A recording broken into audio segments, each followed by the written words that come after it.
Have you ever reached the end of the day and wondered, where did all my time go? You wake up with a plan, you have a list of things to do, you promise yourself that today will be productive. But somehow, before you know it, the day is over. And then that familiar thought appears in your mind. I just don't have enough time. But what if I told you that the problem isn't always a lack of time? What if the feeling of not having enough time comes from something much deeper?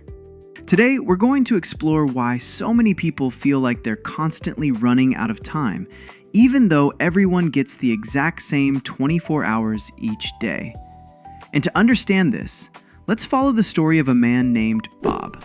But before we begin, if you enjoy videos that explore the hidden reasons behind human behavior and everyday experiences, make sure to subscribe to Why We Do and turn on notifications so you never miss a new video. Now, let's discover the 3 main reasons why we feel like we don't have enough time. And trust me, by the end of this video, you might see your own life in Bob's story. Reason number 1, you believe everything is urgent. Bob starts his Monday morning full of energy. He sits down with a cup of coffee and opens his laptop. Immediately, he sees emails, then messages, then notifications, then reminders. His phone buzzes. His calendar is packed. His to-do list seems endless. And in Bob's mind, everything feels urgent. The email needs an answer now. The meeting needs preparation now. The message needs a reply now. The house needs cleaning now. The workout needs to happen now. The result? Bob spends the entire day jumping from one task to another. By evening, he's exhausted. Yet, strangely, he feels like he accomplished very little. Why? Because when everything feels urgent, nothing truly gets our full attention. Our brains become trapped in a constant state of emergency. It's like trying to put out 10 small fires at the same time. You keep running around, but you never feel caught up. Many people think they have a time problem. In reality, they have a priority problem. Not everything deserves immediate attention. The moment we start treating every task like an emergency, time begins to feel scarce. And Bob had no idea he was making this mistake. But an even bigger problem was waiting for him. Reason number 2, you believe you have to do everything yourself. A few weeks later, Bob found himself busier than ever. At work, he accepted every responsibility. At home, he handled every chore. When friends needed help, Bob said yes. When coworkers asked for favors, Bob said yes. When family members requested something, Bob said yes again. At first, Bob felt proud. He thought being busy meant being important. He thought doing everything himself made him reliable.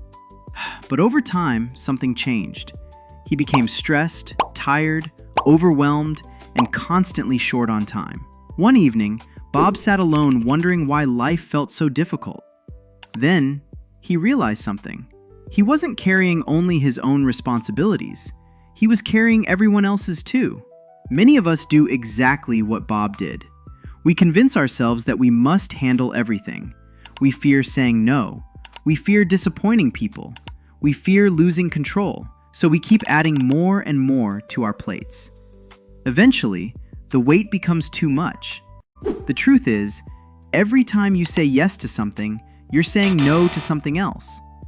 When you try to do everything, time begins slipping through your fingers. And that's exactly what happened to Bob.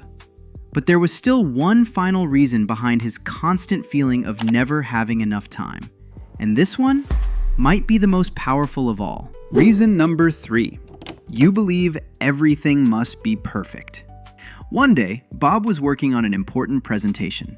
He wanted it to be great, but instead of finishing it, he kept making tiny adjustments. He changed the design, then changed it again. He rewrote sentences, then rewrote them once more.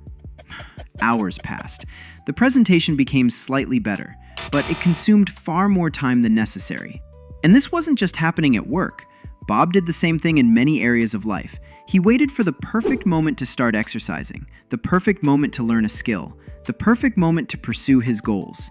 But perfection never arrived. And while Bob was waiting, time kept moving. Perfectionism has a clever disguise. It looks like high standards, but often it's just fear wearing a different mask. Fear of mistakes, fear of judgment, fear of failure. When we chase perfection, simple tasks become giant projects, and giant projects become endless journeys. That's why perfectionists often feel they never have enough time. They're trying to create perfect results in an imperfect world. Eventually, Bob learned a valuable lesson. Done is often better than perfect. Progress beats perfection every single time. The big realization. After months of stress, Bob finally understood something important. The problem was never that he had less time than everyone else. The problem was the beliefs he carried about time. He believed everything was urgent. He believed he had to do everything himself. And he believed everything had to be perfect. Those three beliefs were quietly stealing his time every day. Once he changed those beliefs, something amazing happened. His schedule didn't suddenly become empty. He didn't magically gain extra hours, but he felt less rushed, less overwhelmed, and more in control. Because sometimes, the feeling of having no time isn't caused by the clock, it's caused by the way we think. So the next time you catch yourself saying, "I don't have enough time," pause for a moment and ask yourself, am I treating everything like an emergency? Am I taking on too much by myself? Am I chasing perfection instead of progress? Your answer might reveal that the problem isn't time at all. And if Bob's story felt familiar, you're definitely not alone. Millions of people experience the same struggle every day. If you enjoyed this video and learned something valuable, don't forget to like the video, subscribe to Why We Do, and share it with someone who always says they're too busy.